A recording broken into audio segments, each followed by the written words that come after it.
क्या यहां तक बात समझ में आ जाती है? Yes sir. आइए अब हम बात करते हैं किसकी, अब हम बात कर रहे हैं किसकी, जल्दी से अब हम बात करेंगे। ये दो चीजें तो हमने देख ली। अब जो बेहतरीन चीज है यहां पर बात है कर रहे हैं हम इमूवेबल एसेट की। किसकी बात कर रहे हैं? इमूवेबल एसेट, यानी बीइंग लैंड, बिल्डिंग और बोथ। इमूवेबल एसेट्स मतलब सर लैंड दे दिया गिफ्ट में, या फिर लेस कंसीडरेशन में, विदाउट कंसीडरेशन में, या फिर इन एडिक्वेट कंसीडरेशन में लैंड दे दिया हमने, या फिर मैंने बोला कि बिल्डिंग दे दी, या फिर दोनों की दोनों चीजें दे दी, लैंड दे दिया, बिल्डिंग दे दिया, या फिर दोनों की दोनों चीजें मैंने गिफ्ट में दे दी। किसको? मिस्टर वाई को। तो मिस्टर वाई को क्या टैक्स देना पड़ेगा? यस, उस पर फायदा, उसको फायदा हो गया, उसको फायदा हो गया तो उसको टैक्स देना पड़ेगा। यानी कि जितना, यही सेम केस, यानी कि मान लो कि वैल्यू में मैंने कोई भी कंसीडरेशन नहीं लिया है तो पूरा का पूरा कंसीडरेशन, अगर 50,000 रुपए से ज्यादा है। अब जो कंसीडरेशन है ना, अब यहां पर क्या बोला गया समझो, यहां पर बोला गया एग्रीगेट की बात नहीं कर रहा। अब इमूवेबल प्रॉपर्टी की जैसी बात होती है तो ये अपने आप में एक बड़ी चीज है। उसने बोला कि value of each immovable property, ऐसा नहीं कि 5 इमूवेबल प्रॉपर्टी, मैंने 5 घर गिफ्ट किए उसको, यानी कि या फिर मैं इस संदर्भ में बोलूं कि मिस्टर वाई को 5 घर मिले, ठीक है, 5 इमूवेबल प्रॉपर्टीज मिली हैं प्रीवियस ईयर में 2021 में।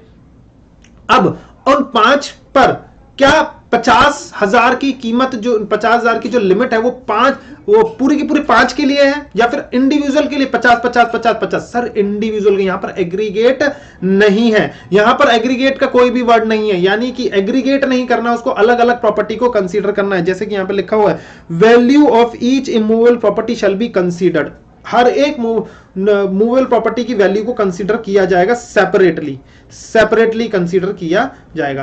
पहला केस बोलता है कि विदाउट कंसीडरेशन, मान लो मिस्टर एक्स ने मिस्टर वाई को एक घर बेचा,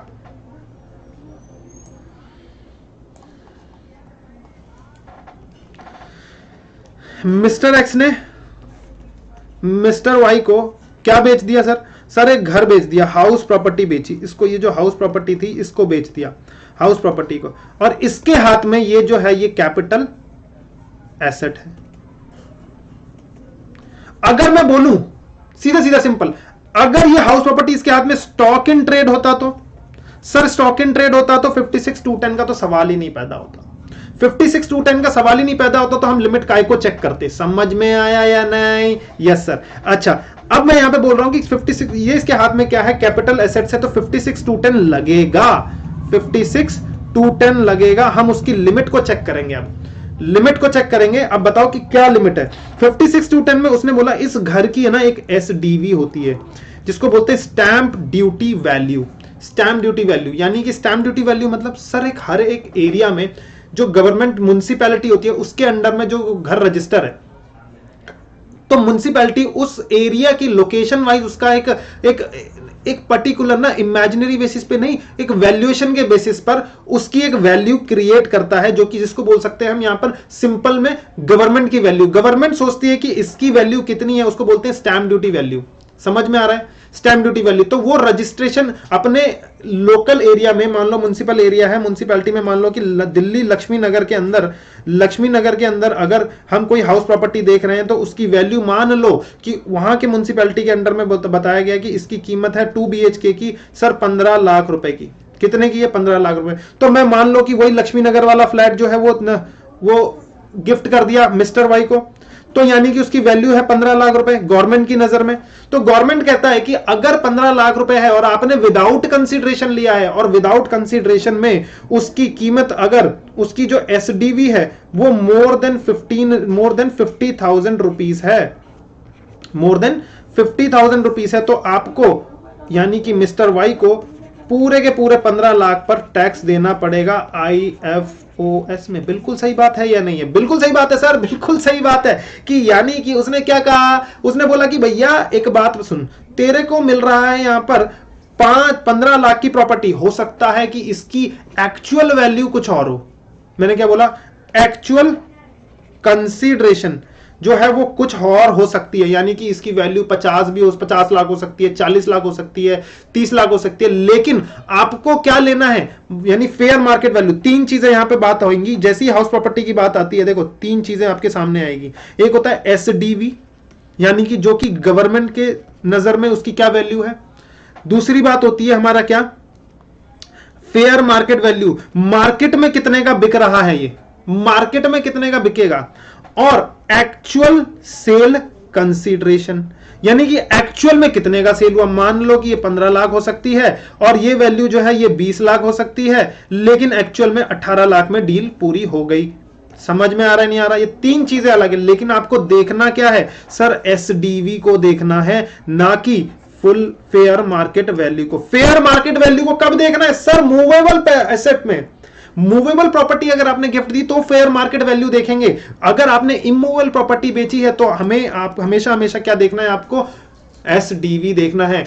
कंफ्यूज करने के लिए आपको एग्जामिनेशन में ये दोनों चीजें दे देंगे, दोनों चीजें दे देंगे, बट कंपैरिजन आपको किससे करना है हमेशा, और हमेशा किससे करना है, इससे करना है। और एक्चुअल कंसीडरेशन, इन दोनों का कंपैरिजन करना है, याद रखना ये चीज, ठीक है। Yes sir. अच्छा अब देखो यहां पर क्या बोला, एसडीबी 15 लाख की थी और उसने कितना दिया सर, विदाउट कंसीडरेशन कुछ नहीं, तो आईएफओएस में मिस्टर वाई को टैक्स लग जाएगा।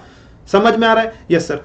अच्छा ये तो हो गया sir without consideration. Sir with consideration का क्या है, क्या खेल है, लेस कंसीडरेशन। देखो अगर फुल कंसीडरेशन मिल रहा है या ज्यादा कंसीडरेशन मिल रहा है, गवर्नमेंट की नजर में एसडीवी मान लो 15 लाख की जो है वो सेम है।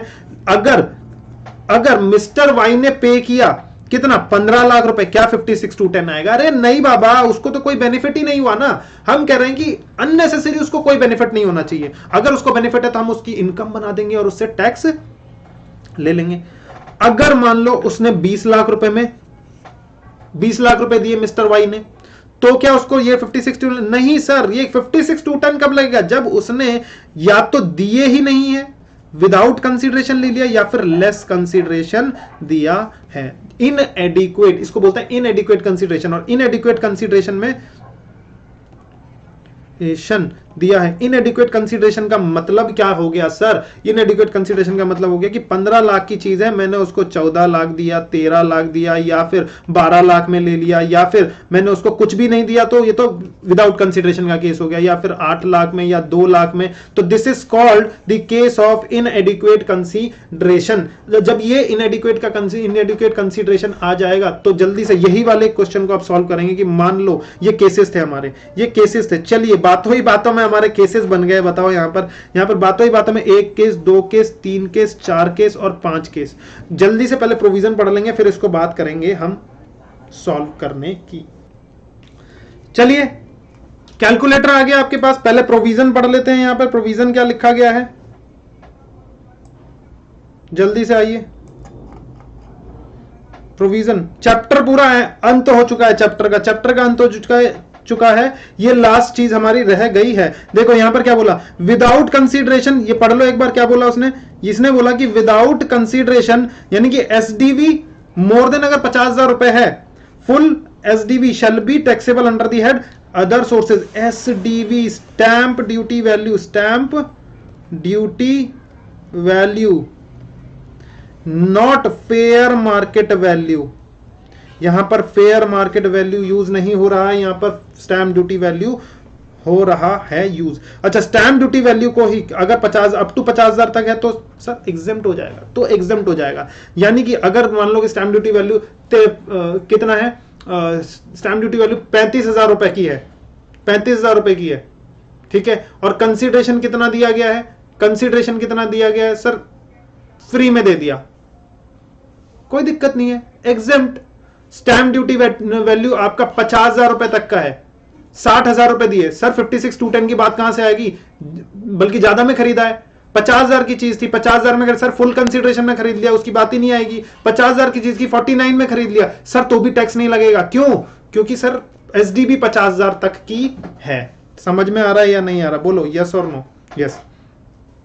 अब मैं बात कर रहा हूं यहां पर क्या, इनएडिक्वेट कंसीडरेशन जब होगा तो एसडीवी जितने का भी होगा लेस कंसीडरेशन पेड इफ दोनों चीजें, दो कंडीशन पूरी होनी चाहिए।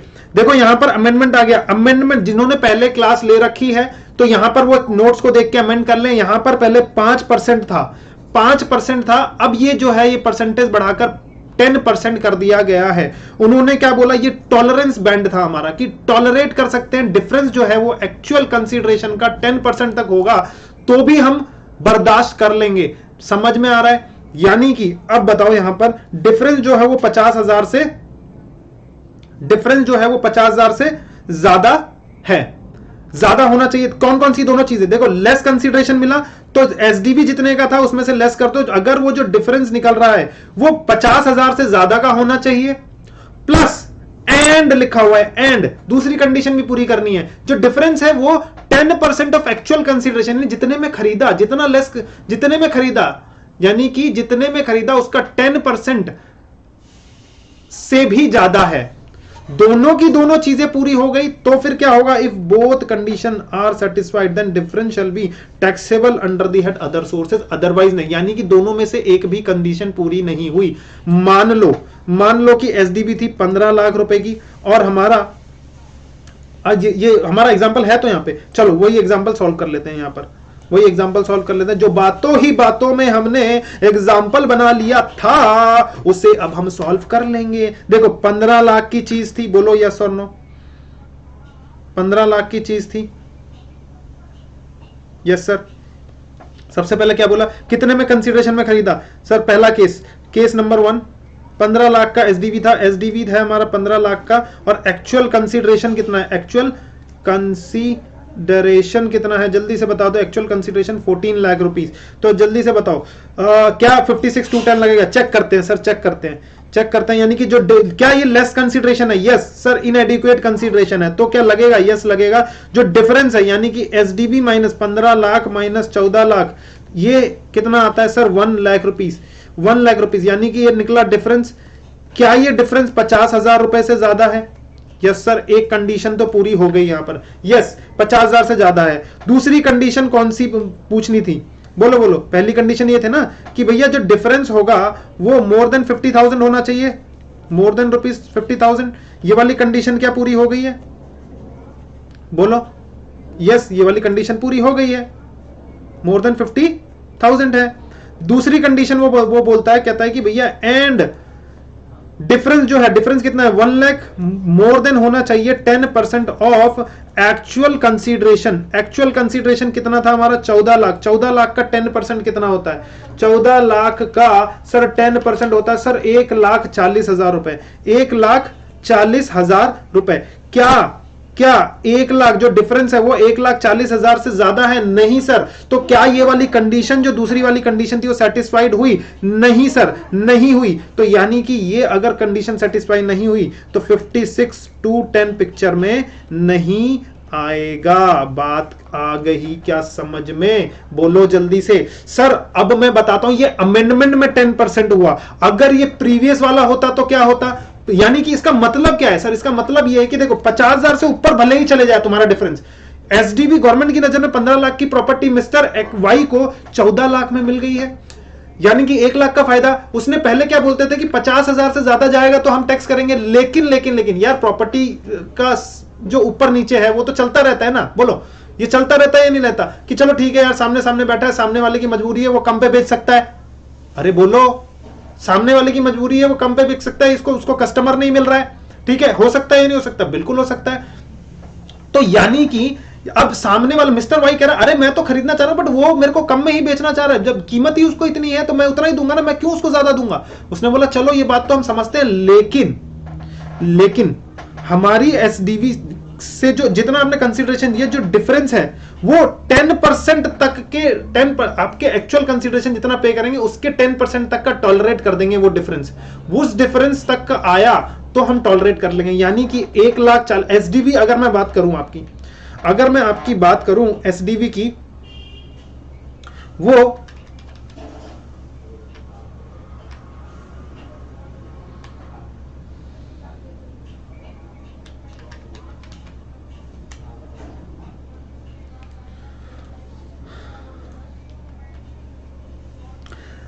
देखो क्या बोला मैंने, हाँ क्या बोला मैंने कहा कि भाई अगर 10% तक का टॉलरेंस बैंड है तो फिर हम बर्दाश्त कर लेंगे, कोई दिक्कत नहीं है, 56,210 नहीं लगाएंगे मिस्टर वाई को। लेकिन अगर 10% से ज्यादा चला गया, देखो 10% से ज्यादा गया या नहीं गया? यस सर, 10% से ज्यादा गया तो फिर हमारा 56,210 पिक्चर में आ जाएगा। क्या यहां पर गया है 10% से ज्यादा? नहीं सर, 1 लाख का टॉलरेंस बैंड था। टॉलरेंस बैंड कितना का सर? 1,40,000 का टॉलरेंस बैंड है। यानी कि 1,40,000 तक डिफरेंस जो है 1,40,000 तक का आएगा तो चल जाएगा, लेकिन अगर 1,40,000 रुपए 1 रुपए भी ज्यादा हुआ तो नहीं चलेगा, यहां पर 56,210 नहीं लगेगा, सिंपल शब्दों में। दूसरा, अच्छा सर ये अगर पहला होता तो, पहले वाला केस यानी 5% होता तो टॉलरेंस बैंड कितना था सर? एक्चुअल कंसीडरेशन ये हो गया 14 लाख, 14 लाख का 5% आ गया सर, 14 लाख का 5% आ गया सर 70,000 रुपए, 70,000 रुपए आ गया, 70,000 रुपए था। क्या ये 1 लाख रुपए 70,000 से ज्यादा थे पहले? Yes sir. प्रीवियस ईयर कौन सा? प्रीवियस ईयर 20 एंड 21 से पहले यानी 19-20 तक, 19-20 तक ये चलता था कि 5% तक का टॉलरेंस बैंड था, उसको बढ़ाकर कर दिया गया फाइनेंस एक्ट में कितना? 10%। ये अमेंडमेंट है। तो यानी कि इस वक्त पिछले साल अगर ये होता तो टैक्स लग जाता, लेकिन इस साल से ये टैक्स नहीं लगेगा। समझ में आ गया? दूसरा केस, केस नंबर दूसरा उसने बोला एसडीवी अगर है आपका 15 लाख रुपए और एक्चुअल कंसीडरेशन है आपका कितना? जल्दी से बताओ। दूसरा कंसीडर 13 लाख रुपए, 13 लाख रुपए। जल्दी से अगर बात समझ में आ रही है तो ओके कर दो, और जल्दी से अगर आंसर भी अगर आपको पता लग रहा है तो जल्दी से बता दो। सर पहला डिफरेंस चेक करेंगे, डिफरेंस कितना? डिफरेंस अगर मोर देन है 50,000 रुपए, और दूसरा डिफरेंस अगर मोर देन है 10% ऑफ एक्चुअल कंसीडरेशन। तो जल्दी से बताओ फर्स्ट वाली कंडीशन पूरी हुई या नहीं हुई? डिफरेंस कितना है? डिफरेंस बताओ, डिफरेंस सर डिफरेंस आ गया 2 lakh. 2 lakh obviously more than 50,000 है। यस सर, पहली कंडीशन पूरी हो गई। क्या दूसरी कंडीशन पूरी हुई है? डिफरेंस 2 लाख का है। क्या मोर देन कितना है सर? 13 लाख का 10% यानी 1,30,000 रुपए का टॉलरेंस बैंड था हमारा। ओ माय गॉड, दूसरी कंडीशन भी पूरी हो गई है। यस, डिफरेंस जो है वो 2 लाख का आ गया, लेकिन टॉलरेंस बैंड हमारा था कितना? 1,30,000 रुपए तक का। तो क्या ये टैक्स किया जाएगा या नहीं किया जाएगा? बिल्कुल सर, 56,210 पिक्चर में आ जाएगा, 56,210 पिक्चर में आ जाएगा। डिपार्टमेंट वाला यहां से देखेगा हा हा हा हा हा हा, ये दोनों कंडीशन पूरी हो गई मूवेबल प्रॉपर्टी के चक्कर में। अच्छा सर, एग्रीगेट का कोई भी मतलब नहीं है, हर एक मूवेबल प्रॉपर्टी का अलग अलग ऐसे क्राइटेरिया चेक करेंगे। ठीक है, 56,210 आ गया, और 56,210 में कितने का टैक्स लगेगा? कितने पर टैक्स लगेगा सर? जो डिफरेंस है ना, डिफरेंस उसको टैक्स किया जाएगा। डिफरेंस कितना? 2 लाख। तो 2 लाख पर IFOS में क्या टैक्स देना पड़ेगा? देखो ये वाला चैप्टर दोबारा मैं लूंगा कब? कैपिटल गेन के वक्त, क्योंकि कैपिटल गेन में ये सेक्शन है एक 50C और पीजीवीपी की सेक्शन है 43CA। 43CA यानी कि वो किस पे? जो देने वाला है, यानी मिस्टर एक्स और कौन? हाँ, मिस्टर एक्स देने वाला है, उस पर लगने वाला है वो सेक्शन उस पर लगने वाला है। ठीक है, कि उसके लिए फुल वैल्यू ऑफ कंसीडरेशन क्या होगा। ठीक है, वो उस वक्त पढ़ेंगे, अभी नहीं। अभी तो सिर्फ समझो कि जिसको मिला है उसकी टैक्सेबिलिटी क्या है। उसकी टैक्सेबिलिटी ये है कि उसको टैक्स देना पड़ेगा, या बोलो उसको टैक्स देना पड़ेगा। यो जल्दी से चलो, नेक्स्ट हमारा आ गया 12 लाख। 15 लाख की एसडीवी, तीसरा केस आ गया 15 लाख की एसडीवी, और 12 लाख का क्या है? 13 लाख था सर, 12 लाख। सर ऑब्वियस सी बात है, अब डिफरेंस बढ़ता जाएगा, मतलब ये वाली कंडीशन पूरी होती जाएगी। समझ में आ रहा है? तो यानी कि वो 56,210 लगता जाएगा। तो जल्दी से बता दो यहाँ पर डिफरेंस कितना आ गया सर? 3 लाख मोर देन है 50,000 से, पहली condition satisfied. 3 lakh more than है कितना सर? 12% का, 12 लाख का सर 10%, तो यानी कि 1,20,000। टॉलरेंस बैंड यहां पर क्या है इस केस में? हमारा 1,20,000 रुपए। तो 1,20,000 ऑब्वियसली 3 लाख से बड़ा है, तो हमें क्या करना पड़ेगा? तो सर 56,210 में लगाना पड़ेगा, 56,210 लगेगा। समझ में आ रहा है या नहीं आ रहा? ठीक है सर। अगर मैं बोलूं फोर्थ वाले में कि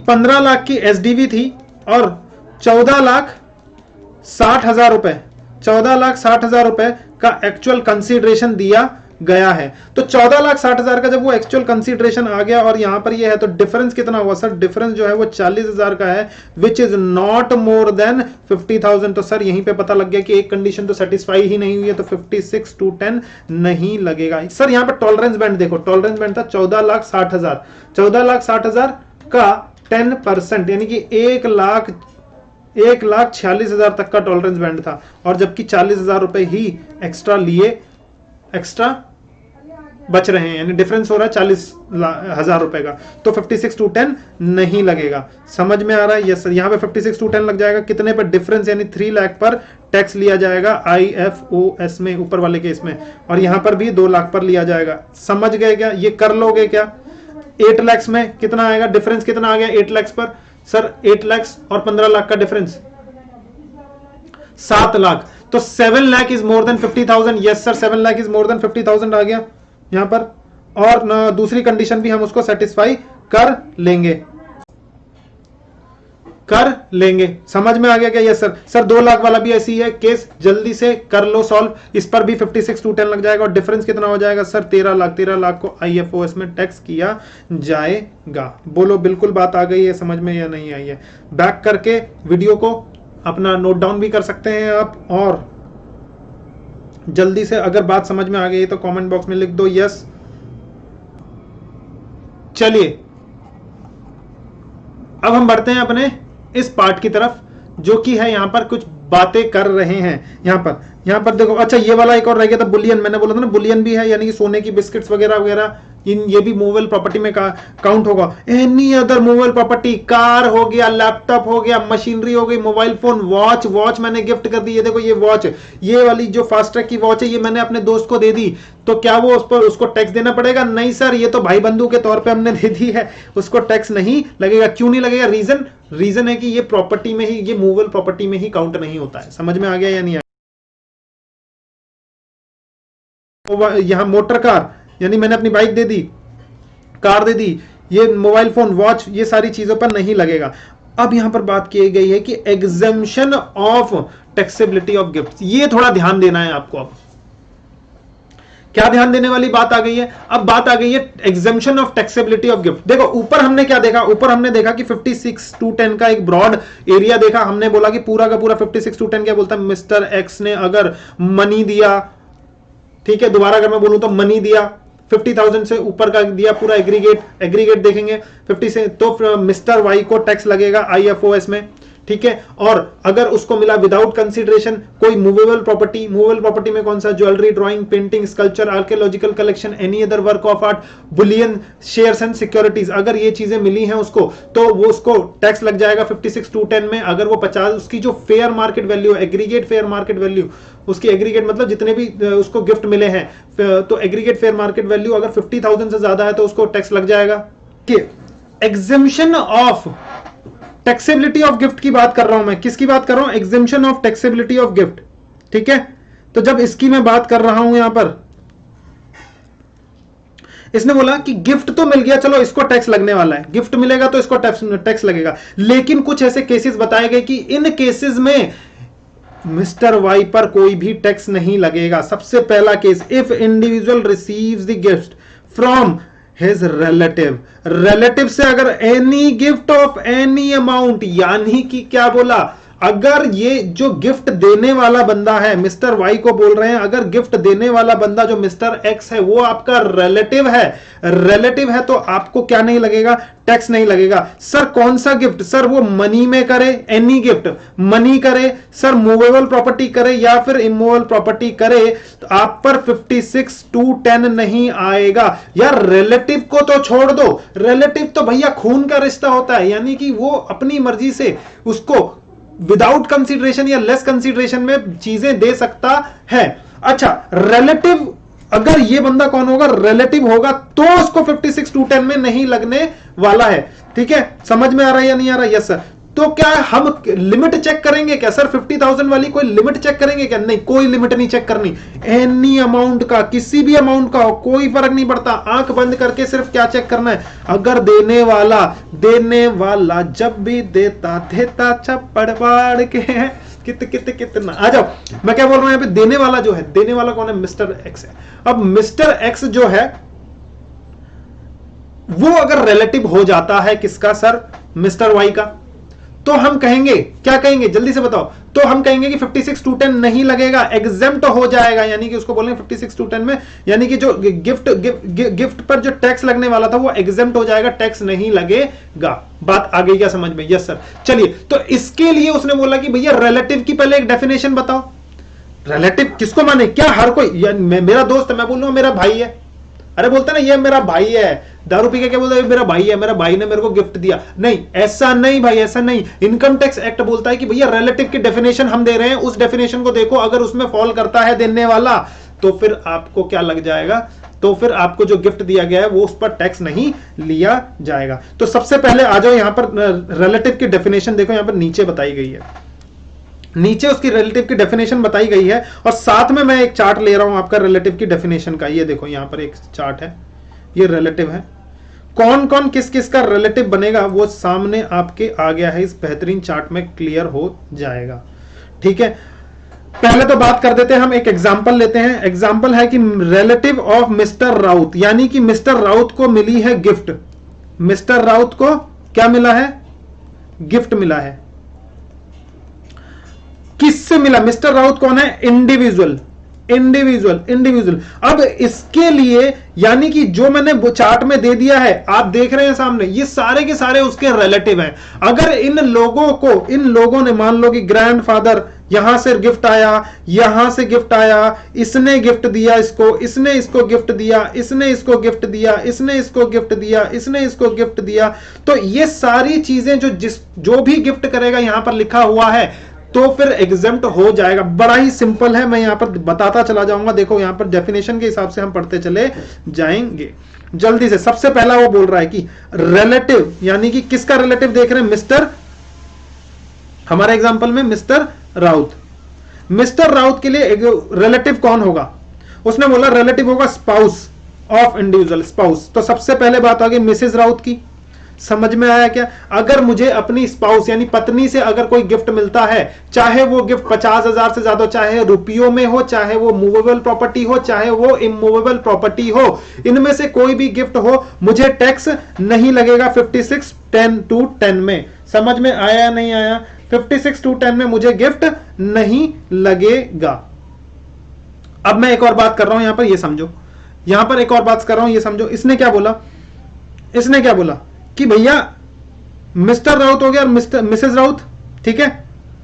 दूसरा वो बोलता है कि brother and sister of individual, individual का ब्रदर एंड सिस्टर, यानी कि ये वाला बंदा ब्रदर एंड सिस्टर कवर होगा इसमें, यस और no, brother and sister of individual cover हो गए, ठीक है। यानी कि मुझे अपने भाई से अगर गिफ्ट मिलता है या मुझे अपनी सिस्टर से अपनी गिफ्ट मिलता है तो टैक्स नहीं लगेगा मुझको 56(10) में, क्योंकि वो रिलेटिव की डेफिनेशन में आ गया।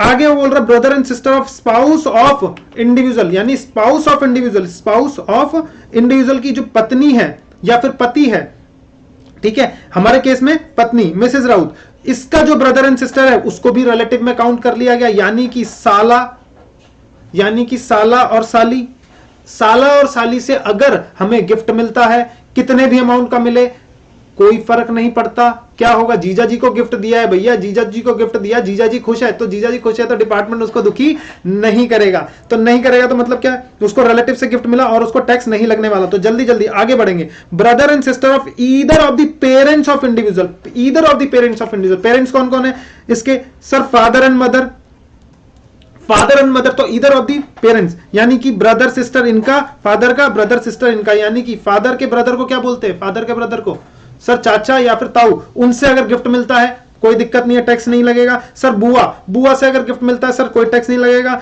मम्मी के ब्रदर एंड सिस्टर को क्या बोलेंगे, मामा, मामा और मौसी, मामा और मौसी से अगर आपको कोई गिफ्ट मिला कोई टैक्स नहीं लगेगा। देखो बिल्कुल सिंपल सिंपल चल रहा है, ब्रदर एंड सिस्टर वाली कहानी पूरी हो गई है। यहाँ पे ब्रदर एंड सिस्टर में क्या क्या बोला था उसने, ब्रदर एंड सिस्टर में बोला इंडिविजुअल का ब्रदर एंड सिस्टर, स्पाउस का ब्रदर एंड सिस्टर और पेरेंट्स का, इंडिविजुअल के पेरेंट्स का ब्रदर एंड सिस्टर। तो ये लोग कवर हो गए यहां पर, यस सर कवर हो चुके हैं, समझ में आ गया, यस सर।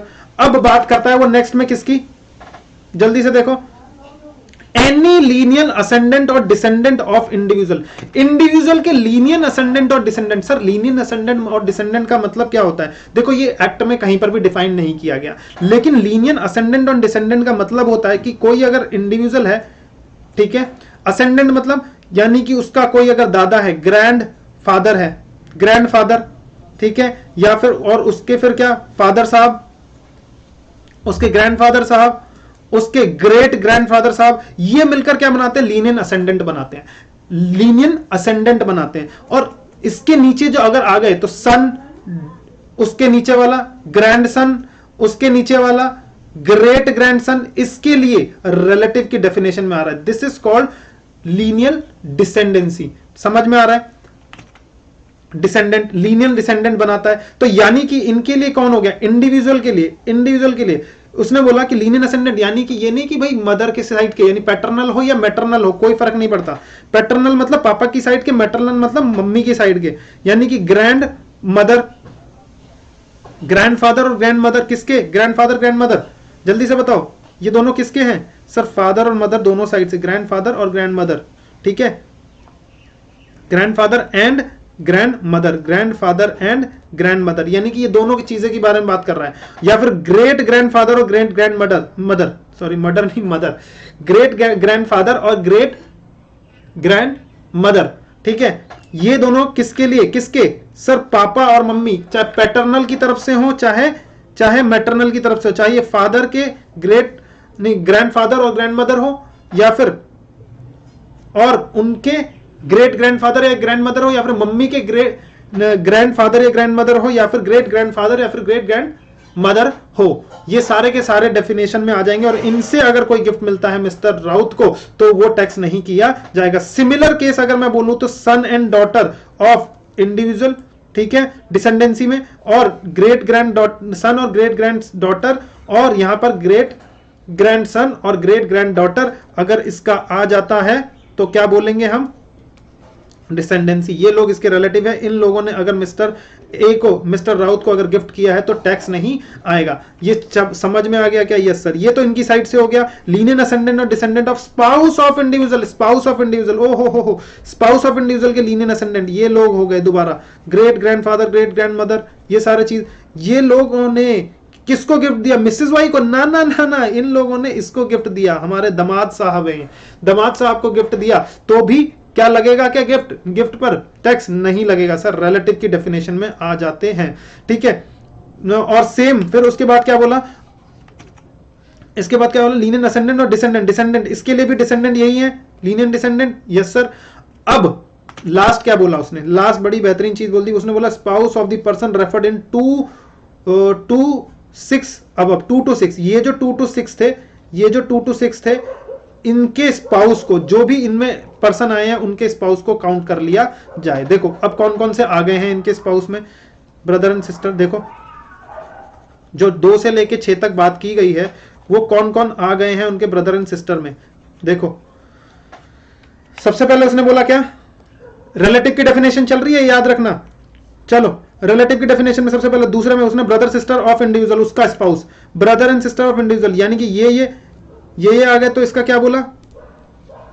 स्पाउस, इसके स्पाउस और इसका स्पाउस, इसका स्पाउस और इसका स्पाउस, दोनों के स्पाउस जो है, पत्नियां भी क्या हो जाएंगी? रिलेटिव हो जाएंगी मिस्टर राउत की। यानी कि अगर मैं बोलूं ब्रदर की वाइफ से मिला गिफ्ट तो क्या टैक्स होगा? नहीं सर, क्या टैक्स नहीं होगा, डेफिनेशन में है। अच्छा आगे दूसरे में क्या बोल रहा है? स्पाउस ऑफ इंडिविजुअल के ब्रदर एंड सिस्टर, यानी ब्रदर एंड सिस्टर, इसके स्पाउस, इसका स्पाउस, ये भी इंक्लूड हो जाएगा। इनसे अगर गिफ्ट मिलता है, इनसे यानी कि साले की बीबी से अगर गिफ्ट मिलता है तो भी टैक्स नहीं लगेगा। समझ में आ रहा है? Yes sir. अच्छा आगे उसने क्या? Brother and sister of either of the parents of individual, parents, जो पेरेंट्स आ गए, ये देखो इनका ये तो कवर है ऑलरेडी, पेरेंट्स यानी ग्रैंडफादर आ गया, तो यहां पर क्या आ जाएगा? ग्रैंड मदर को यहां पे इंक्लूड कर लिया गया, ठीक है। और ग्रैंडफादर, ठीक है, स्पाउस, इनके स्पाउस और इनके स्पाउस, ये सारे के सारे इंक्लूड कर लिए गए हैं यहां पर। समझ में आ रहा है नहीं आ रहा? Yes sir. इनके स्पाउस और इनके स्पाउस, इनके स्पाउस, इनके स्पाउस, इनके स्पाउस, समझ में आ रहा है? यानी कि ये दोनों तो एक दूसरे के स्पाउस ही हैं सर, इनके क्या अलग अलग, यानी कि मैं बात बताने की हो रही है यहाँ पे, सिर्फ इसलिए बता रहे हैं। अच्छा यहाँ पर और नीचे इन्होंने क्या बोला कि लीनियर असेंडेंट और डिसेंडेंट, जो डिसेंडेंट रहे इनके भी spouse, spouse, spouse, spouse, spouse, spouse और स्पाउस। यानी कि अगर मैं बोलूं कि भैया मिस्टर राउत की डॉटर के पति देव, स्पाउस मतलब पति, मिस्टर राउत की डॉटर के पति से अगर उसको कोई गिफ्ट मिलता है, यानी कि उसके दामाद से अगर उसको कोई गिफ्ट मिलता है, ठीक है, तो क्या वो टैक्सेबल होगा? नहीं सर, टैक्सेबल नहीं होगा। अगर मैं बोलूं कि मिस्टर राउत को गिफ्ट मिला उसकी पत्नी के ब्रदर, उसकी पत्नी के ब्रदर के वाइफ की बहन, पत्नी के ब्रदर के वाइफ की बहन, बहन कवर नहीं होगी, उसकी वाइफ कवर होगी, या फिर उसके पत्नी के भाई के ब्रदर का सन, उसके पत्नी के भाई का सन से मिला तो क्या होगा? नहीं सर, उससे भी नहीं होगा। समझ में आ रहा नहीं आ रहा? यस सर, समझ में आ गया है। कजन भी इसमें इन्वॉल्व नहीं है क्योंकि इनके सन की बात नहीं हो रही है। समझ में आ रहा है नहीं आ रहा? बोलो yes sir. Brother and sister के, मान लो कि मैं बोल रहा हूं कि फादर के ब्रदर के का सन है, जो स्पाउस नहीं सन, इनका स्पाउस तो कवर हो रहा है, इनका स्पाउस तो कवर होगा, स्पाउस इनके स्पाउस कवर होंगे, लेकिन अगर इसका बेटा अगर मिस्टर राउत को क्या देता है, गिफ्ट देता है, क्या कवर होगा? नहीं सर, कवर नहीं होगा। कवर नहीं होगा तो टैक्स लगेगा। बिल्कुल बिल्कुल बिल्कुल आसान है, बिल्कुल आसान। ठीक है, समझ में आ गया क्या? Yes sir. तो यानी कि अब पहला तो एक क्लियर हो गया कि रिलेटिव हो गया।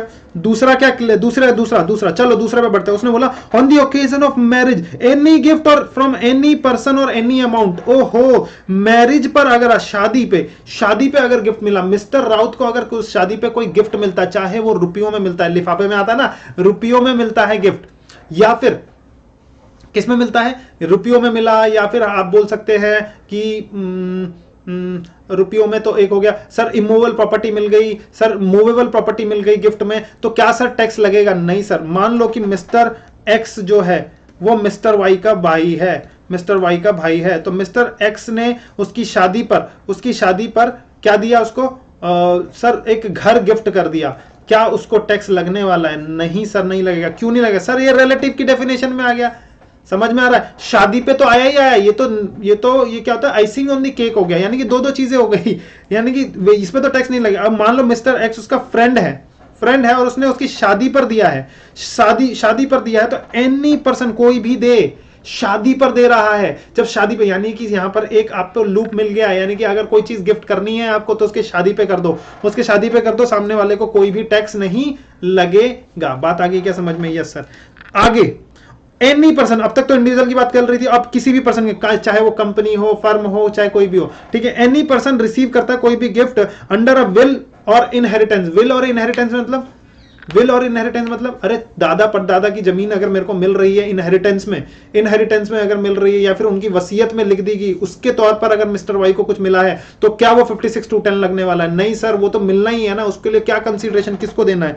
Contemplation of the death of the donor और पेई, यानी कि मिस्टर एक्स है, मिस्टर एक्स को कैंसर हो रखा है, वो मरने वाला है, वो कहता है कि मैं अपनी प्रॉपर्टी जो है, कंटेम्पलेशन ऑफ डेथ है, कुछ ही टाइम पीरियड बचे हैं, मैं अपनी प्रॉपर्टी किसके नाम लिख रहा हूं? मिस्टर वाई के नाम लिख रहा हूं। इन कंटेम्पलेशन ऑफ द डेथ, उसकी मृत्यु के वक्त उसने अपनी जायदाद किसको दे दी? सर मिस्टर वाई को दे दी। और मिस्टर वाई को अगर दे दी तो ये दुख की घटना थी, और दुख की घटना में अगर कुछ मिला है या इसकी आखिरी इच्छा पर मिला है, इसके बोलते हैं आखिरी इच्छा थी इसकी, कंटेम्पलेशन ऑफ द डेथ यानी कि नजदीक है उसकी मृत्यु और उसने ये चीज दे दिया, और इसकी डेथ पर डोनर, तो इसकी डेथ होने वाली है, तो इसको क्या टैक्स लगेगा? नहीं सर, नहीं लगेगा।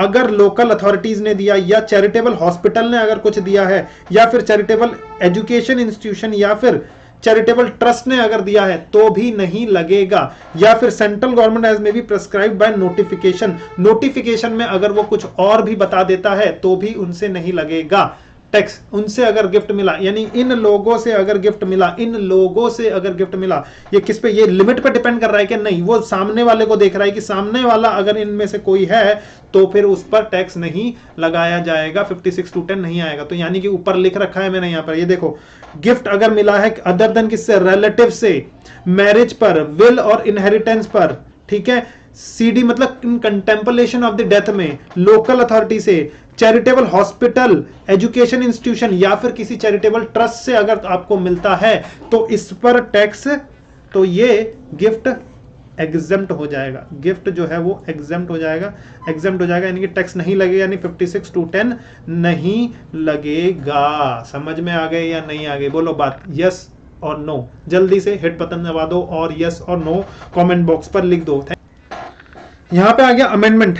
यहां पर पिछले साल की अमेंडमेंट थी, ये अब इस साल की नहीं है, पिछले साल की अमेंडमेंट है। उसने एक अमेंडमेंट में चीजें बताई, चलो ये अमेंडमेंट का पोर्शन बाद में क्लियर करता हूं, सबसे पहले ये वाला क्लियर करो। इसमें क्या होता है कि where SDV on the date of agreement of transfer of immovable property and on the date of registration of property is not same. अगर सेम नहीं है तो क्या होगा, जल्दी से बताओ क्या होगा। आ जाओ यहां पर, देखो भाई क्या बोलते हैं। हमने बोला कि जो मैं हाउस प्रॉपर्टी की बात कर रहा हूं, डीलिंग हमने की, हाउस प्रॉपर्टी की डीलिंग की हमने, तो एसडीवी ना दो बार डिफाइन होती है। देखो, मिस्टर एक्स ने मिस्टर वाई को एक प्रॉपर्टी बेची, कितनी, 50 लाख की प्रॉपर्टी थी, ठीक है। यानी कि इसने कंसीडरेशन कितना दिया है सर 50 लाख दिया है। 50 लाख का कंसीडरेशन, क्या 50 लाख एक मामूली अमाउंट है? नहीं सर, मामूली अमाउंट नहीं है। तो इसके लिए ना टाइम पीरियड देते हैं, किसको देते हैं? मिस्टर वाई को टाइम पीरियड देते हैं।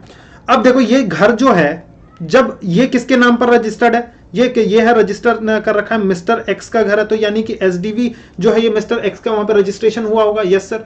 स्टैंप ड्यूटी वैल्यू अगर मिस्टर वाई ने पे की होगी खरीदते वक्त, जब उसको रजिस्टर कराया प्रॉपर्टी को, तो इसने स्टैंप ड्यूटी वैल्यू दी और अपना नाम लिखवाया। अब जब ये प्रॉपर्टी इसको सेल कर देगा मिस्टर वाई को, तो मिस्टर वाई दोबारा रजिस्टर कराएगा, उसका नाम हटवाएगा, अपना नाम डलवाएगा। यस और नो बोलो। यस। अब मैं यहां पर क्या कह रहा हूं कि समझना, यहां पर हम देखते थे कि एसडीवी की वैल्यू अगर 50,000 से ज्यादा है, या फिर डिफरेंस जो है अगर लेस कंसीडरेशन में है, तो डिफरेंस जो है वो 50,000 से ज्यादा है, तो वो टैक्स हो जाता था आईएफओएस में। किसको टैक्स लगेगा? मिस्टर वाई को। अब जो एसडीवी जो हम लेते थे, डिफरेंस किसका लेते थे सर? एसडीवी का एंड एक्चुअल कंसीडरेशन का, इसका डिफरेंस लेते थे। अब ये जो एसडीवी है, ये दो तरीके की एसडीवी है, दो तरीके यानी दो बार की एसडीवी है। एक तो हो गया, मान लो कि ये जो एग्रीमेंट हुआ, दोनों के दोनों बैठे और दोनों पेपर्स देखे और उन्होंने एग्रीमेंट किया कि हम इस प्रॉपर्टी को लेंगे 30 लाख रुपए में। ये एक एग्रीमेंट किया गया दोनों के बीच। इस दिन ये कौन सा डेज है? मैं बोलता हूं कि 1 अप्रैल 2020 चल रहा है। इस दिन ये बैठे और इस दिन की डेट पर जो एसडीवी चल रही थी मार्केट में, एसडीवी जो चल रही थी मार्केट में, वो चल रही थी सर 50 लाख रुपीस की। समझ में आ रहा है या नहीं आ रहा? बोलो। एसडीवी जो चल रहा है वो चल रहा है 50 लाख रुपीस का, ठीक है। यस। अब इन्होंने क्या कहा, मिस्टर वाई कहता है मेरे को तो टाइम चाहिए, मैं ऐसे पेमेंट नहीं कर सकता आपको, मेरे को टाइम चाहिए। कहता कितने महीने का टाइम चाहिए? कहता कि 6 महीने का टाइम चाहिए। चलो ठीक है, 6 महीने का टाइम दिया और 6 महीने के बाद इसने पेमेंट कर दिया। और अक्टूबर में जाकर, जगह 6 महीने कितना हो गया, अप्रैल मई जून जुलाई अगस्त सितंबर तक पेमेंट कर दिया होगा इसने।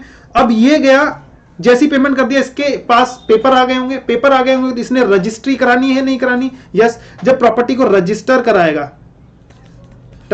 कराएगा, यानी कि जब ये स्टैंप ड्यूटी वैल्यू पे करेगा, किसको स्टैंप ड्यूटी वैल्यू? बताओ, अथॉरिटी को पे करेगा। अपने प्रॉपर्टी रजिस्टर कराते वक्त स्टैंप ड्यूटी वैल्यू देते हैं, ठीक है, जितने की वैल्यू होती है उसके हिसाब से।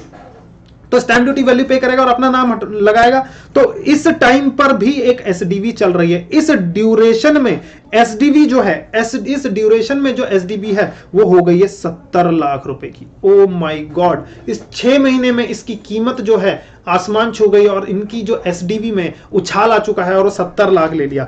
अब जो डिफरेंस है, अब डिफरेंस बताओ किसका, कौन सी एसडीवी ले? 50 लाख एसडीवी ले जिस पर हमने तय किया था, या आज जब रजिस्ट्रेशन करने गए हैं तो 50 लाख है, 70 लाख है, और 70 लाख पर उसको एसडीवी देना, मतलब जो टैक्स मांगेगा वो कहेगा तो तुम्हारी वैल्यू, अब रजिस्ट्रार क्या कहेगा? रजिस्ट्रार कहेगा भैया तुम्हारी वैल्यू 70 लाख है आज की डेट में, ठीक है, तो तुम्हें स्टैंप ड्यूटी उसके हिसाब से देनी पड़ेगी। तो यहां पर जो डिफरेंस है, डिफरेंस कितना हो गया? देखो, पहले डिफरेंस था कितना सर? 20 लाख का पहले डिफरेंस था सर, 20 लाख का डिफरेंस। 50 लाख लिया जाए या फिर 70 लाख लिया जाए, डिफरेंस कितना आ रहा सर? पहले 20 लाख का डिफरेंस था, इतना टैक्स होना था आईएफओएस में। अब टैक्स होगा कितना? ओ हो 70 की एसडीवी हो गई और एक्चुअल में कितना खरीदा? एक्चुअल कंसीडरेशन था 30 लाख का, यानी 40 लाख। तो कितना एसडीवी ये लें या ये लें? आप बोलोगे सर 50, ये 30 ही लेनी चाहिए क्योंकि फायदा आपको है। तो समझो, हमेशा लॉ ने बोला कि हमेशा और हमेशा एसडीवी आपकी ली जाएगी कौन सी सर? रजिस्ट्रेशन के वक्त की। हमेशा और हमेशा आपकी रजिस्ट्रेशन के वक्त जो आप रजिस्ट्रेशन, सर क्या 70 लाख ली जाएगी? यस, 70 लाख ली जाएगी। सर उसको तो 40 लाख पे लग गया, 20 पे लगना चाहिए था। एग्रीमेंट तो उसने 30 का किया था, 20 के डिफरेंस पे लगना चाहिए था। क्या उसके साथ जुल्म नहीं है? क्या नाइंसाफी नहीं है? डिपार्टमेंट कहता है हाँ, नाइंसाफी है, इसके लिए हम आपको एक रिलीफ दे रहे हैं। हमने बोला कि आप जो कह रहे हैं, ये जो आप कह रहे हैं, ये जो आप कह रहे हैं कि 30 लाख को हम एसडीवी आपकी मान लेंगे, ये वाली एसडीवी मान लेंगे, अगर आपने कुछ ना कुछ अगर आपने अकाउंट पे चेक, यानी कि एनी मोड थ्रू अकाउंट पे चेक, यानी कि बैंक ऑनलाइन ट्रांजैक्शन करके अगर आपने कुछ ना कुछ पे कर दिया है, तो ऑनलाइन ट्रांजैक्शन करके, क्योंकि ऑनलाइन ट्रांजैक्शन का प्रूफ कोई भी नहीं मिटा सकता है, ऑनलाइन ट्रांजैक्शन करके आपने इस दिन अगर कुछ ना कुछ पे कर दिया, मान लो 2 लाख दे दिया, 5 लाख दे दिया या 6 लाख दे दिया, आपने इस दिन पर आपने इतना देर का, और उसका प्रूफ आपके पास है, तो हम आपका ये वाला वैल्यू मान लेंगे, वरना नहीं मानेंगे। समझ में आ रहा है या नहीं? अगर मैं बोलूं कि मिस्टर एक्स ने ऐसा कुछ भी पे नहीं किया था, सारे का सारा अमाउंट उसने यहां पर पे किया है, तो उसकी एसडीबी 70 लाख ही ली जाएगी। लेकिन अगर उसने मान लो कि उसने जो कंसीडरेशन था, उसने 10 लाख का कंसीडरेशन यहां पर पे कर रखा था, ऑनलाइन उसके पास प्रूफ है, तो उसका जो एसडीबी लिया जाएगा वो 30 लाख ही लिया जाएगा, यानी कि अग्रीमेंट की डेट की ले ली जाएगी। और डिफरेंस कितना आ जाएगा? फिर डिफरेंस आ जाएगा 30 लाख माइनस 50 लाख अग्रीमेंट की डेट का एसडीवी ले लिया जाएगा, अग्रीमेंट की डेट का एसडीवी ले लिया जाएगा, सॉरी ये वाला एसडीवी नहीं था, ये वाला था एसडीवी, अग्रीमेंट की डेट का एसडीवी ले लिया जाएगा 50 लाख को कंसीडर कर लेंगे, 50 लाख को कंसीडर करेंगे, और डिफरेंस कितना आ जाएगा? 20 लाख पर टैक्स देना पड़ेगा मिस्टर वाई को, वरना 40 लाख पर देना पड़ता अगर 70 ले लेते तो है कि नहीं? तो सिंपल शब्दों में सुनेंगे, जब भी किसी भी ट्रांजैक्शन में अगर एसडीवी जो है on the date of registration और on the date of on the date of registration और on the date of agreement, ये दोनों अगर सेम नहीं है, तो हमेशा और हमेशा याद रखना कि वैसे तो हम रजिस्ट्रेशन की डेट का लेते हैं एसडीवी, रजिस्ट्रेशन की डेट का एसडीवी लेते हैं, लेकिन अगर कुछ ना कुछ उसने ऑनलाइन पे कर दिया है, एनी अदर मोड से पे कर दिया है, तो उसको तो फिर 50 लाख की एसडीवी हम ले लेंगे। जल्दी से आ जाओ, पढ़ लेते हैं ये वाला चीज।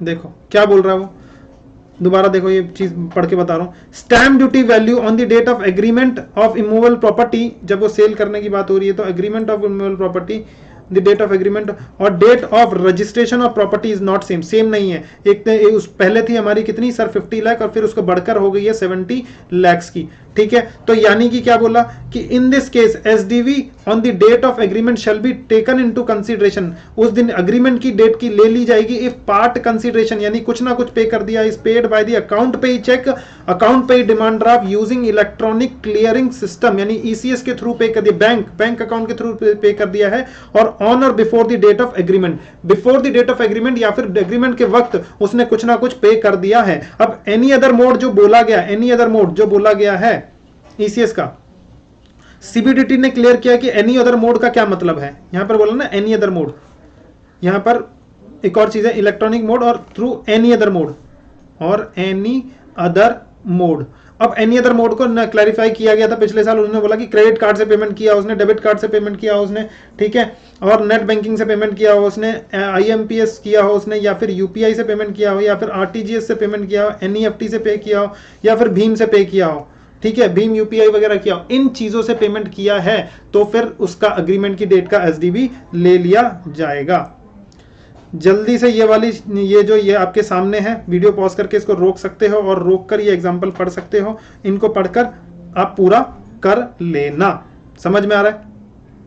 चलिए, और अब हम बताते हैं किसकी चीज की बात। हाँ, ये 56(2)(10) का क्या मतलब है, यहां पर एक बार पढ़ लेंगे तो समझ में आ जाएगा। यहां पर ये पिछले साल की नोटिफिकेशन आई थी, उन्होंने बोला कि अगर कोई अनऑथोराइज कॉलोनी थी, अनऑथोराइज कॉलोनी मतलब देखो, अनऑथोराइज कॉलोनी मतलब कौन सी होती है? कोई ऐसी कॉलोनी जिसको रेगुलराइज नहीं कर, बहुत सारे यहाँ पर अनऑथोराइज कॉलोनी है, बोलो बहुत, दिल्ली में कितने सारे अनऑथोराइज कॉलोनी है। अब दिल्ली गवर्नमेंट क्या कर रहा है, दिल्ली गवर्नमेंट ने क्या किया था, उन्होंने बोला कि अब हम इसको क्या कर देंगे, इनको रेगुलराइज कर देंगे, यानी कि इनकी रजिस्ट्री पक्की रजिस्ट्री कर देंगे इस एरिया की, इसको ऑथोराइज कॉलोनी में बदल देंगे। जब वो ऑथोराइज कॉलोनी में देखो, वैसे तो पावर ऑफ टर्नी के बेसिस पे सेल परचेज हो जाती थी, power of attorney, cell purchase हो रही थी, और उन्होंने बोला कि अब हम इसको रजिस्ट्री करेंगे। अब जब रजिस्ट्री कराने जाओगे और वहां पर उसकी स्टैंप ड्यूटी वैल्यू एक रजिस्टर होगी, मान लो कि 10 लाख की उसकी स्टैंप ड्यूटी वैल्यू है। अब स्टैंप ड्यूटी वैल्यू 10 लाख की थी, लेकिन आपको तो प्रॉपर्टी,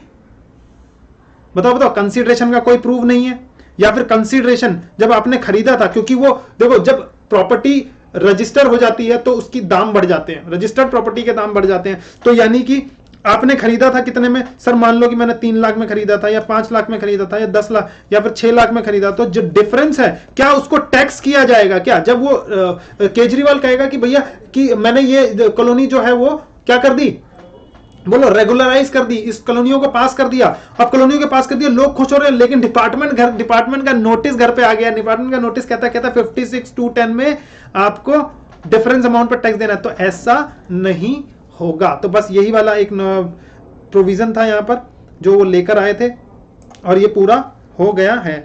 यानी accordingly central government has wide notification के थ्रू उन्होंने इंसर्ट किया थी 56(2)(10) shall not apply to any movable property being land, building or both received by resident of an unauthorized colony in national capital of Delhi। Delhi में अगर उसको मिल रहा है तो उसको नहीं किया जाएगा, उस पर 56(2)(10) नहीं लगेगा। पढ़ लोगे तो पता लग जाएगा कि अनऑथराइज्ड कॉलोनी किसको कहते हैं, जिसको रेगुलराइज नहीं किया गया, लेआउट न वगैरह उसको अप्रूवल नहीं मिली है, उसको अनऑथराइज्ड कॉलोनी मिलते हैं। रेजिडेंट मतलब जो जिस एरिया में वो रह रहा है उसको बोलते हैं रेजिडेंट, वहां का रेजिडेंट है, निवासी है, और वहां पर उसका रेगुलराइज हो जाता है, तो 56(2)(10) उस पर उस केस में नहीं लगेगा। चलिए बात आ गई है समझ में क्लियरली? Yes sir. अब हम बढ़ते हैं अपने कॉन्सेप्ट की तरफ। कॉन्सेप्ट कौन सा आ गया यहां पर? कॉन्सेप्ट हो गया हमारा गिफ्ट का। कॉन्सेप्ट कौन सा आ गया यहां पर? गिफ्ट का। Gift received as stock in trade, यानी कि मतलब क्या हो गया, सॉरी इसके ऊपर एक और था, गिफ्ट टू और बाय द एचयूएफ, यानी कि एचयूएफ का मतलब पता ही है आपको, हिंदू अनडिवाइडेड फैमिली। अब हिंदू अनडिवाइडेड फैमिली ने गिफ्ट दिया अपने मेंबर्स को, या फिर मेंबर्स ने गिफ्ट दिया एचयूएफ को, ठीक है। गिफ्ट दिया मतलब कि इन विदाउट कंसीडरेशन या लेस कंसीडरेशन में अगर मिला है तो। सिंपल शब्दों में क्या बोलेंगे गिफ्ट को?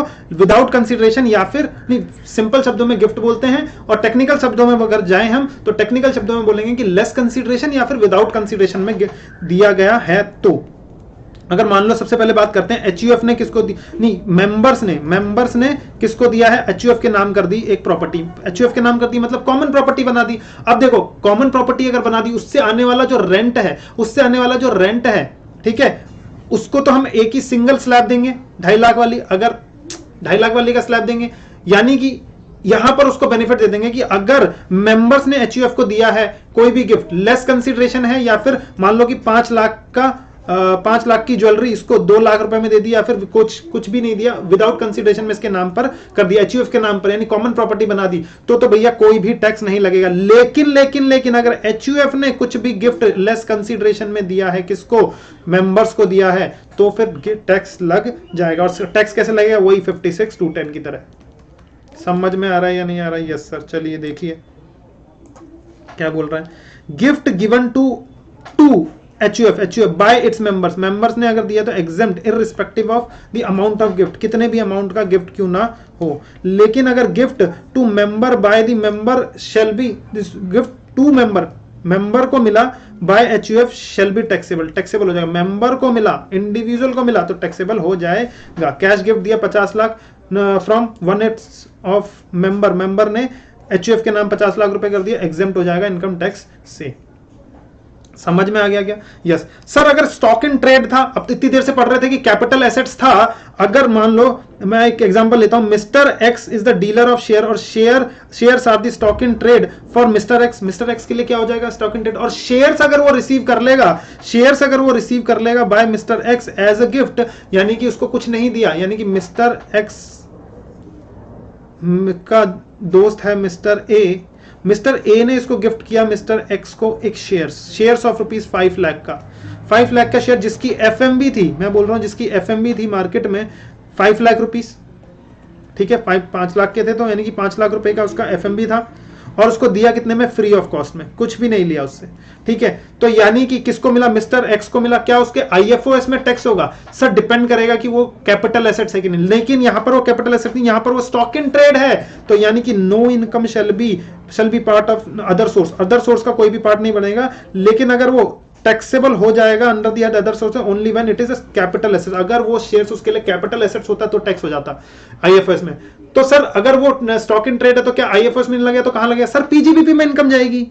पीजीबीपी मान लो कि इतने का मिला और उसने कितने का बेच दिया, सर 10 लाख का उसने आगे बेच दिया, स्टॉक इन ट्रेड था, उसने 10 लाख का ये सॉरी 7 लाख का बेच दिया आगे, मान लो 7 लाख का आगे इसको बेच दिया, तो यानी कि क्या बोलेगा, प्रॉफिट एंड लॉस बनाता है वो अपना पीजीबीपी के लिए, पीजीबीपी की इनकम देखेगा और प्रॉफिट एंड लॉस बनाएगा, उसमें बोलेगा कि परचेज यानी एक्सपेंस इधर आता है, परचेज किया 5 लाख में, डेबिट कर देगा प्रॉफिट एंड लॉस अकाउंट में, और प्रॉफिट एंड लॉस अकाउंट में यहां पर सेल कर देगा तो क्या हो जाएगा, trading and profit and loss account में सेल कर देगा, कितने में सेल कर दिया, सर 7 लाख का सेल कर दिया, तो उसको क्रेडिट कर देगा अपने प्रॉफिट एंड लॉस अकाउंट में, तो जो डिफरेंस है 2 लाख, इस पर वो पीजीबीपी में टैक्स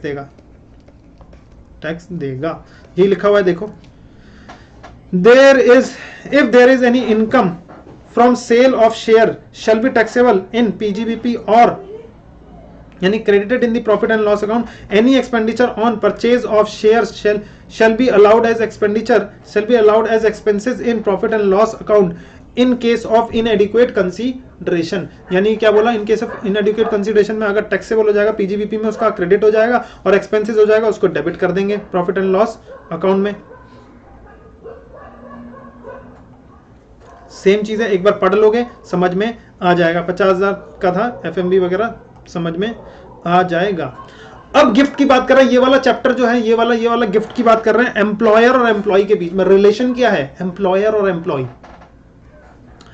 मान लो कि मिस्टर एक्स एम्प्लॉयर है और मिस्टर वाई जो है अब उसका एम्प्लॉय है, अब इसने इसको गिफ्ट दिया, बताओ एम्प्लॉयर गिफ्ट देता है या नहीं देता, यस दिवाली पे गिफ्ट मिलता है सर हमें, और भी को बहुत सारी गिफ्ट मिलते हैं, तो क्या गिफ्ट को टैक्स करना सही है या नहीं है, सर नहीं सर, गिफ्ट में मान लो बोनस के तौर पे वो रुपए गिफ्ट कर देते हैं, 1000 रुपए 2000 रुपए अपने वर्कर्स को गिफ्ट करते हैं, तो क्या वर्कर से हमें टैक्स लेना चाहिए, बोलो यस और नो, सर नहीं लेना चाहिए, सर नहीं लेना चाहिए, समझ में आ रहा है। अब यहां पर हम अदर सोर्स की बात नहीं करते, जब भी रिलेशनशिप एम्प्लॉयर और एम्प्लॉय का आ जाता है हमेशा याद रखना, एम्प्लॉय को कुछ भी मिलता है due to the relationship of employer और एम्प्लॉय, तो उसके सैलरी के हेड में टैक्स होता है, ना कि आईएफओएस में, सैलरी हेड में टैक्स किया जाएगा ना ही आईएफओएस में। यानी कि मैं यहां पर आईएफओएस का सेक्शन जो 56(2)(10) की बात अभी नहीं कर रहा हूं, मैं यहां पर बात नहीं कर रहा हूं 56(2)(10) की, मैं बात कर रहा हूं किसकी, मैं बात कर रहा हूं सर गिफ्ट की, जो कि उसके सैलरी में टैक्स किया जाएगा या नहीं किया जाएगा। तो सबसे पहले अगर gift by employer to employ मिला है तो क्या होगा, जल्दी से बताओ। गिफ्ट इन मनी, अगर मनी में मिला है अप टू ₹5,000 तक मिला है, कितने हजार रुपए तक मिला है सर, 5,000 रुपए तक मिला है, एग्जेम्प्ट फ्रॉम टैक्स। डिपार्टमेंट कहता है कि आप दो, पूरे साल में कितना दो, 5,000 तक का गिफ्ट दो, एक एम्प्लॉय को पूरे साल में 5,000 तक का गिफ्ट दो, दिक्कत क्या है, ठीक है 5,000 रुपए बोनस मिल रहा है, दिवाली के लिए मिल रहा है, अच्छा दिवाली की मिठाई दी तो, अरे वो दिवाली की मिठाई दी तो क्या, मिठाई तो नॉर्मल है ना, ठीक है। मैं यहां पर क्या बोलता हूं, इन काइंड में अगर कोई गिफ्ट मिला, मान लो वॉच दे दी उसने, घड़ी दे दी, ठीक है वॉच दे दी, तो क्या ये यहां पर टैक्सेबल हो जाएगी, हाँ टैक्सेबल हो जाएगी। सर ऐसा नहीं कि वो तो मूवेबल प्रॉपर्टी नहीं है, अरे वो 56(2)(10) में था, यहां पर मैं 56(2)(10) नहीं पढ़ा रहा हूं, यहां पे मैं बोल रहा हूं एम्प्लॉयर से कुछ भी मिला इन काइंड, उसकी वैल्यू देखी जाएगी। अगर मान लो मनी में है तो उसने क्या कहा कि अप टू ₹5,000 तक एग्जेम्प्ट हो जाएगा, लेकिन अगर मोर देन ₹5,000 रुपए पूरे साल में गया तो उसको सैलरी हेड में टैक्स कर दिया जाएगा। किसके सैलरी हेड में टैक्स कर दिया जाएगा, सर मिस्टर वाई के सैलरी में उसको टैक्स कर देंगे। समझ में आ गया, यस। अगर गिफ्ट इन काइंड है, मनी का तो समझ में आ गया सर, होल अमाउंट, अगर जैसे ही उससे ज्यादा जाता है तो होल अमाउंट, पूरा का पूरा अमाउंट। मान लो कि अगर मैं एग्जांपल दे रहा हूं, उसने 6,000 का गिफ्ट दिया या 10,000 का गिफ्ट दिया, तो कितना टैक्स होगा सर? पूरा का पूरा 10,000 टैक्स कर देंगे इसके सैलरी हेड में। लेकिन अगर गिफ्ट इन काइंड मिल रहा है, जैसे कि मैं बोलूं वॉच दी गई, 10,000 रुपए की वॉच दी गई, फेयर मार्केट वैल्यू क्या है उसकी? 10,000 रुपए की वॉच वैल्यू उसकी 10,000 रुपए की है। किसको दिया गया? Mister x. उसने बोला कि अगर 5,000 तक की वैल्यू का मिल रहा है गिफ्ट पूरे साल में, कोई दिक्कत नहीं, एग्जेम्प्ट है। यानी कि अगर मैं 4,000 का वॉच देता हूं तो क्या वो एग्जेम्प्ट है या टैक्सेबल है? एग्जेम्प्ट है सर। लेकिन अगर 10,000 की वॉच दी तो कितना टैक्सेबल है? उसने बोला डिफरेंस, एक्सेस वैल्यू अगर 5,000 से ज्यादा जाता है तो एक्सेस शैल बी टैक्सेबल। पूरा का पूरा नहीं, एक्सेस यानी कि काइंड में देता है तो सिर्फ और सिर्फ कितना? 10,000 का वॉच था तो 5,000 रुपए टैक्स कर दिए जाएंगे। अगर मैं बोलूं कि गिफ्ट जो है वो 7,000 का है तो 2,000 रुपए टैक्स कर दिए जाएंगे। लेकिन अगर मनी में दोगे 7,000 रुपए तो पूरा का पूरा मनी 7,000 रुपए टैक्स कर दिया जाएगा। कहां पर सर? अदर सोर्स में नहीं सर, सैलरी में। ये 56,210 थोड़े ही है, ये सैलरी है। सैलरी हेड में गिफ्ट की बात कर रहे हैं। चलो देखो, एज पर सेक्शन 56(2)(9), यहां पर कौन सा है सेक्शन 56(2)? अब यहां पर कुछ और बोल रहा हूं मैं, ये कुछ और पॉइंट है, इसका संदर्भ नहीं है, ऊपर वाला हो गया। ये बोल रहा है, कह रहा है कि 56(2)(10) जो है 2(9), any compensation or other payment related to modification of terms of employment or termination of employment received by employee shall be taxable under the head other sources and if not taxable under the head salary। मतलब क्या बोला? देखो, जब employer और employ दोनों के दोनों, employ join करता है किसी एम्प्लॉयर को तो इनके बीच में एक एग्रीमेंट साइन होता है कि तेरे को इतने टाइम पे आना है, तेरे को ये प्रोजेक्ट कंप्लीट करना है। अगर तू ये प्रोजेक्ट से पहले भाग गया तो तेरे को 5 लाख रुपए देने पड़ेंगे। या फिर एम्प्लॉयर की तरफ से बोला जाता है कि अगर मैंने तुझे इस प्रोजेक्ट के पहले निकाल दिया या फिर 15 दिन के नोटिस से पहले निकाल दिया तेरे को, या फिर मैंने तेरे को ऐसा ये चीज करने का हमने कॉन्ट्रैक्ट तेरे को दिया है, तू इतने टाइम तक, ड्यूरेशन तक काम करेगा, उससे पहले अगर मैंने तेरे को निकाल दिया तो मैं तेरे को कॉम्पनसेशन पे करूंगा। अगर मान लो ऐसा कुछ मॉडिफिकेशन किसमें? टर्म्स एंड कॉन्ट्रैक्ट में, टर्म्स एंड कॉन्ट्रैक्ट को मॉडिफाई करने के लिए अगर उसको कॉम्पनसेशन देता, पहले तो जब ज्वाइन किया उसने बोला कि मैं तेरे को 1 साल तक रखूंगा, फिर वो कहता है नहीं यार मॉडिफाई कर दो, मैं तेरे को कितने, अब 2 साल के लिए रखना चाहता हूं। ठीक है, तू 2 साल का बंधुआ मजदूर हो गया मेरे पास, ठीक है, तो 2 साल के लिए तेरे को बॉन्ड साइन करना पड़ेगा मेरे साथ, तो 2 साल तक मेरे साथ बंधा रहेगा। उसका मॉडिफिकेशन करना, उसके मॉडिफिकेशन के लिए उसने बोला कि मैं तेरे को देता हूं इस चीज के लिए 50,000 रुपए, और या फिर मान लो 5 लाख रुपए कोई एम्प्लॉय को मिल गए हैं इसको मॉडिफाई करने के कॉन्ट्रैक्ट को, तो 5 लाख रुपए इसके अदर सोर्स में टैक्स नहीं होगा, because this is due to relationship of क्या? बोलो बोलो, अरे बोलो, सैलरी। अगर सैलरी में टैक्स नहीं हुआ तो उसके अदर सोर्स में टैक्स कर दिया जाएगा। समझ में आ रहा है? जब हम सैलरी पढ़ेंगे तब और डिटेल में टैक्स करेंगे, डिटेल में इसकी टैक्सेबिलिटी के बारे में पढ़ेंगे। पढ़ लेना, समझ में आ जाएगा।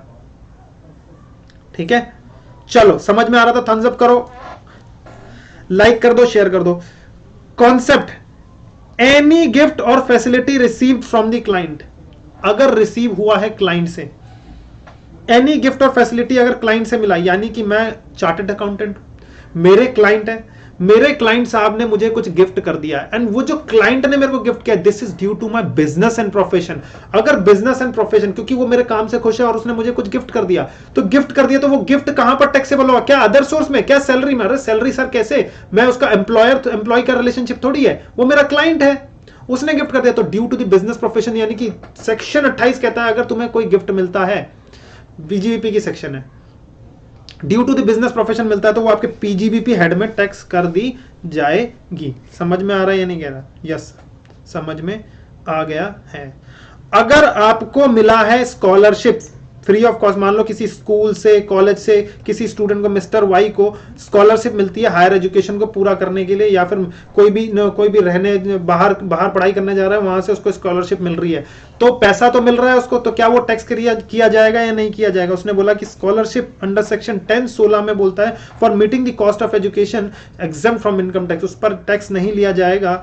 और उसके बाद अगर मैं बोलूं कि अवार्ड और रिवॉर्ड अगर मिला है, वेदर इन कैश और काइंड में, अगर उसको मिला है, पैसों में अगर उसको अवार्ड मिला है, मान लो 5,000 रुपए, 10,000 रुपए, 15,000 रुपए, 50,000 रुपए, 5 लाख रुपए, अगर उसको पैसों में मिल गया, गिवन बाय सेंट्रल गवर्नमेंट, कुछ ऐसा काम किया कि उसको गवर्नमेंट से, सेंट्रल गवर्नमेंट या स्टेट गवर्नमेंट, केजरीवाल साहब ने आए और उसको गिफ्ट दे दिया कि भैया इतना अच्छा होनहार लड़का है, इसको इतने का गिफ्ट दिया जाता है, ठीक है, तो वो भी एग्जम्प्ट हो जाएगा, उससे टैक्स नहीं लिया जाएगा। और given by non government organisation, non government अगर ऑर्गेनाइजेशन देगी तो एग्जम्प्ट हो जाएगा if approved by central government, वरना नहीं किया जाएगा। चलिए यहां पर ये हमारा चैप्टर जो है वो कंप्लीट हो जाता है। Thank you very much students, और जिसने भी अब तक सब्सक्राइब नहीं किया सब्सक्राइब कर लें और मेरे टेलीग्राम चैनल पर जरूर जाएं और वो भी ज्वाइन कर लें ताकि वो रेलिवेंट जो नोट्स है मैं वहां पर शेयर कर रहा हूं वो आपको मिल सके। Thank you very much.